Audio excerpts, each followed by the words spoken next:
לפני מספר שנים התוודענו לקובוט. קובוט זהו בעצם רובוט קולברטיבי שיכול לעבוד ללא גדרות.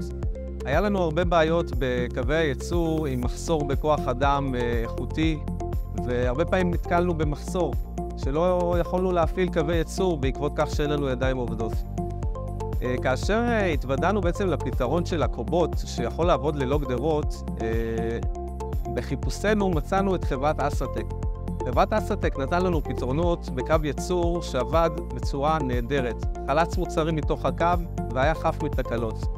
בעקבות הניסיון המוצלח שלנו עם חברת אסטרטק, פנינו להם בבקשה לייצר לנו פתרונות גם בתחום המשטוח של שני קווי אירוסולים, שבשני הקווים האלה אנחנו עובדים בקצב של כ-30 פחיות אירוסולים בדקה, שהם בין 2 ל-3 קרטונים, קרטון בדקה. האתגרים בעצם באפליקציה הזאת היו א' כל השטח הרצפה הקטן.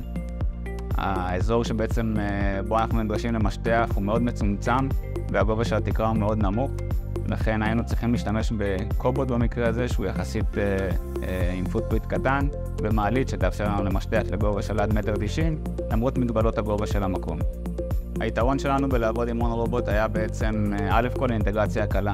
הכלים שלהם משתלבים בצורה אינטגרלית לרובוטים של פנוק. התכנתים שלנו יכלו בצורה יחסית מהירה לייצר את האפליקציה, תוך מענה על מגוון של מוצרים שונים והגבלים שונים שהלקוח הציג בפנינו, ובעזרת הכלים של רובוט יכלנו ליישם את זה בצורה מאוד מאוד מהירה.